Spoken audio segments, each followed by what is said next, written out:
Žēlastība jums un miers no Dieva mūsu Tēva un no Kunga Jēzus Kristus. Dieva vārda lasījums no Marka evaņģēlija 9. nodaļas. Jānis viņam sacīja: Skolotāji, mēs redzējām, kādu tavā vārdā izdzenam dēmonus, un mēs tam aizliedzām, ka viņš nesako mums. Bet Jēzus sacīja: Nelīdziet viņam. Nav tādi, kurš darītu brīnumu manā vārdā, un tūlīt par mani varētu runāt ļaunu. Kas nav pret mums, tas ir ar mums. Kas vien jums manā vārdā dos dzert piķeru ūdens, tādēļ, ka jūs piederat Kristum. Patiesi es jums saku, tam viņa alga nezudīs. Un kas apgrēcina vienu no šiem mazajiem, kas tic uz mani, tam būtu labāk, ja tam uzkārtu dzirnakmeni kaklā un to iemestu jūrā. Un ja tava roka tevi apgrēcina, nocer to. Labāk tev kroplam ieiet dzīvībā, nekā ja tev ir abas rokas un tu nonāc ellē, neizdzēšamā ugunī. Un ja tava kāja tevi apgrēcina, nocer to. Labāk tev kroplam ieiet dzīvībā, nekā ja tev ir abas kājas, tu tiec iemests ellē, neizdzēšamā ugunī. Un ja tava acis tevi apgrēcina, izrauj to. Labāk tev vienacainam ieiet Dieva valstībā, nekā ja tev ir abas acis, tu tiec iemests elles ugunī, kur viņu darbs nemirst un uguns neizdziest. Jo ik viens ugunī tiks sālīts. Sāls ir laba, bet ja sāls vairs nav sāļa, ar ko jūs to darīsiet derīgi? Turiet sāli sevī un mieru savā starpā. Āmen. Lūksim.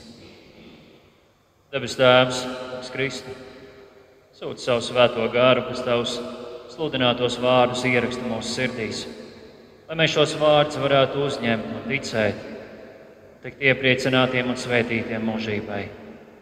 Pagodini savu vārdu mūsu sirdīs, jo tavs vārds ir mūžīga patiesība. Āmen.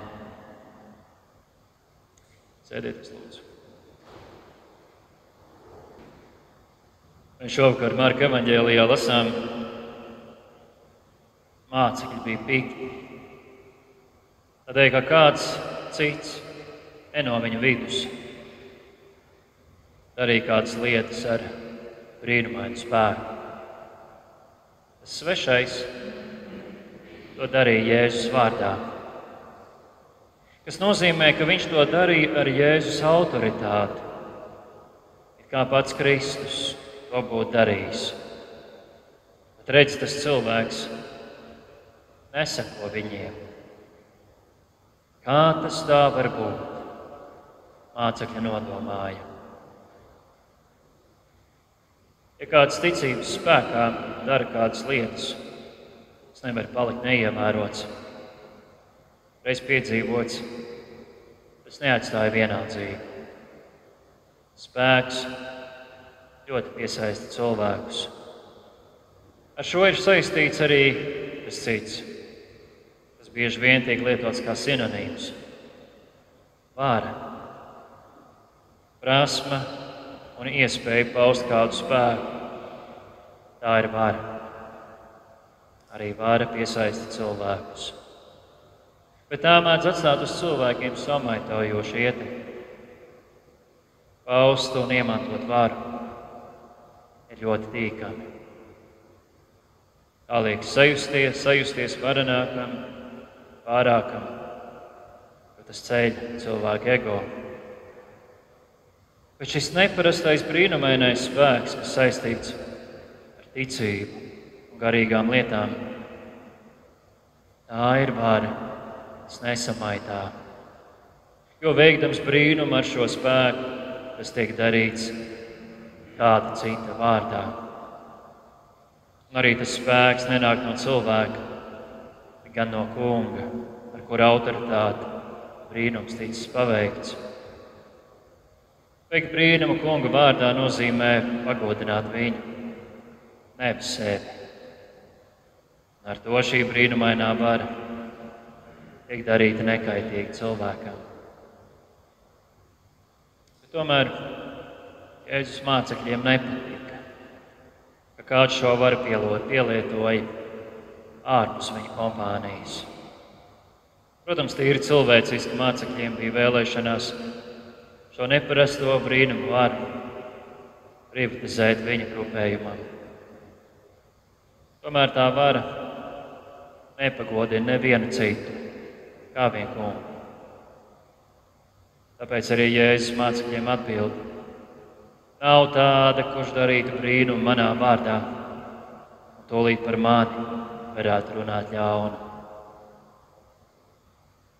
Ja Dievs ir aiz šī brīnumainā spēka, tātad Dievs ir tas darītājs, viņš vairo savu valstību. Nav tādas robežas, kuras kāds cilvēku grupējums varētu uzlikt Dievam. Tomēr Jēzus gan atklāja kādu robežu. Šis brīnumainais spēks nav pie tiem, kas noliedz Kristu, kas zaimo viņu un iestājas pret viņu. Viņš saka, tas nav pret mums, tas ir ar mums. Ja Dievs tā darbojas, kā Jēzus šeit atklāja, tad tiešām, kā viņš pats saka, nav nekas apslēpts, kas nenāktu gaismā, nec slepens, kas netaptu zināms. Ja kāds kristieti padzirdīs ar ūdeni, noteikti tam viņa alga par šādu darbu neizpaliks. Dievs darbojas ar šo savu brīnumaino spēku. Viņa prāts notiek kā debesīs, tā arī virs zemes. Arī katram, kas iesaistās viņa darbā, tam atlīdzība netiks aizmirsta. Un tāpat kā mēs grēcīgi būdami, mūsu bērni rūpj, tāpat arī Dievs, būdams svēts, neatstās bez pateicības to, kas rūpējas par viņa bērnu Kristu.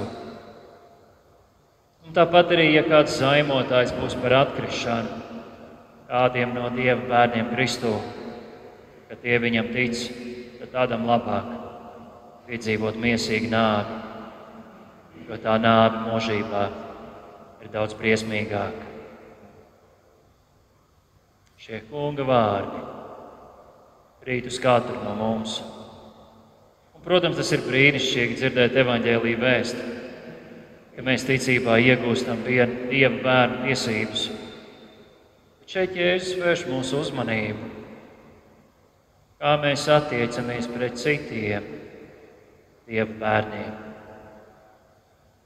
Ja tu rūpēsies par citu kristieti, kaut ne no tavas draudzes, tad tev tava alga nezudīs. Jēzus saka, dod ikvienam, kas tevi lūdz, un neprasa atpakaļ savu mantu tam, kas to paņēmis. Dodiet, un jums tiks dots. Pilnu, saspaidītu, sakrātu, pāri plūstošu mēru jums dos klēpī. Ar kādu mēru jūs mērāt, tā arī jums mērīs. Cik tas ir svarīgi rūpēties par otru kristieti. Un ko tad tu pazaudēsi? Ja arī kādam Dieva bērnam ko piešķir, neprast to atpakaļ, jo tava alga neizpaliks. Pilnu, saspaidītu, sakrātu, pāri plūstošu mēru jums dos klēpī. Un ja tas tevi satrauc, tu nepaliksi zaudētājos, jo Dievs darbojas ar savu neparasto spēku. Viņa valstība, viņa valdīšana nāk ikdienas. Jāsaka, tas mūs arī atstāja kādas citas konsekvences priekšā. Kā tad mums attiekties pret citiem kristiešiem, citās draudzēs, citās konfesijās? Protams, ka ir kādi, kas ir tālāk no Dieva atklāsmes Kristu, kādi ir tuvāk. Tie, kas neatzīst Kristu par miesā nākušu Dieva dēlu, tie nav piederoši Kristum. tādi ir jehovieši, mormoņi, vēl kādi. Bet ir arī kādi, kas ir gatavi turēties tuvāk pie Dieva atklāsmes Kristū. Vai tad pie citiem nevar redzēt to brīnumaino Dieva spēku? Kurš gan šaubās, ka arī citās draudzēs un kristīgās konfesijās Dievs darbojas? Tāpat kā Jēzus mācekļi, mēs nevaram izteikt pretenzijas, lai Dievs darbojas tikai un vienīgi pie mums. Un galu galā tas ir vienīgi un tikai Dieva spēks. Tas nav no cilvēkiem. Dievs nedod tādu varu cilvēkam, jo cilvēks iegūs varu. To pavisam drīz samaitās. To vēsture mums vairāk kārt ir mācījusi. Bet ja tas ir Dieva spēks, tad Dievam mums ir jāpaliek uzticamiem. Dievs sevi ir atklājis cilvēces vēsturē svētajos rakstos. Tad vai kas šiem vārdiem mums ir jāpaliek uzticamiem? Vai ja tas nozīmē, ka citiem kristiešiem kādās lietās nav taisnība? Kas mums par to? Ja Dievs tiešām šajā pasaulē darbojas, tad Viņš arī darīs šajā lietā. Un ja tu kādam palīdzēsi atgriezties pie Dieva vārda, tad tev tā alga neizpaliks. Ir daudz runāts par Dieva spēku, bet ir vēl kāda izšķiroša Dieva spēka izpausme. Apostols raksta: es nekaunos evaņģēliju. Tas ir Dieva spēks pestīšanai ikvienam, kas tic. Bieži vien cilvēki meklē Dieva spēku ļauno garu izdzīšanā, dziedināšanā, kādās pārdabiskākās, satraucošākās, šokējošākās lietās. Bet neredz, kāds priekšā ir brīnišķīga, neparasta, pārdabiska Dieva spēka izpausme. Cilvēks, kurš bija nedzīvs pret Dievu un viņa žēlastību. Cilvēks, kas nekāda nereaģēja uz garīgām lietām, ir kļuvis garīgs, ir kļuvis ticīgs. Un savās ticības rokās tur Kristu, dzīvojis, cietis, miris un augšām cēlies par viņu, grēcinieku. Viņš ir kļuvis izglābts. Viņš ir kļuvis par Dieva bērnu. Ja tas nav brīnums, tad es nezinu, ko vispār var nosaukt par brīnumu. Tā nu Dievs darbojas. Un viņa brīnumainais spēks ar vien top saredzams lielās un mazās lietās. Viņš glābi, viņš dziedina, viņš lietas maina. Un viņš to dara ne tikai pie mums, bet arī citur.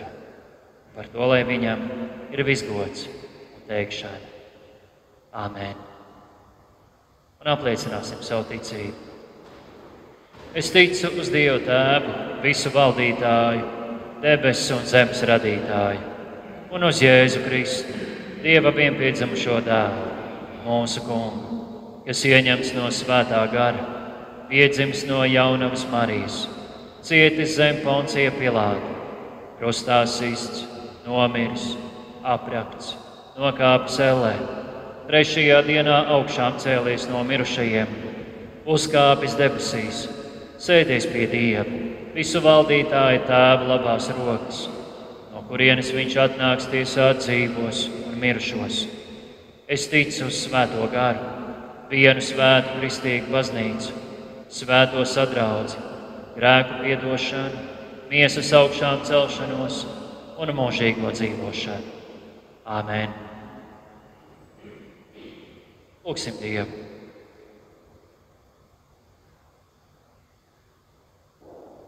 Svētais un mūžīgais Dievs, mēs Tev pateicamies par šo vakaru Tavā namā, ka Tu aicini mūs nākt, Tu aicini mūs klausīties Tavu vārdu, tad no arī Kungs svētī un liec mūsu ticībai pieaugt. Tad arī zinām evaņģēlija vēsti caur glābēju Jēzu Kristu. Svētī un vadi tos, kas sludina, lai katrā tautā būtu ļaudis, kas Tevi bīstas, kas dara labu, tic Kristum, saņem grēku piedošanu viņa vārdā. Tu sūtīji savu vienīgo dēlu, lai ik viens, kas viņam tic, nepazustu, bet iegūtu mūžīgo dzīvību. Svētī, ka tavs sludinātais vārds piepilda to uzdevumu, kādēļ tu to esi runājis, ka vēl daudz varētu sadzirdēt par tavu mīlestību Jēzu Kristu, caur viņu tiktu pestīti. Žēlastības Dievs, savas lielās mīlestības dēļ uz grēciniekiem, tavs vienpiedzimušais dēls atdeva savu dzīvību par pasauli. Vairo arī mūsos mīlestību, kas nāk no tevis, lai tāpat kā mūsu kungs, arī mēs varētu uzupurēties savu draugu dēļ. Un labais Dievs visu labā devēja, dāvā savu dziedināšanu un atbalstu visiem mūsu draudzēm, kas bēdās vai kādās vajadzībās, slimībā vai apdraudējumos.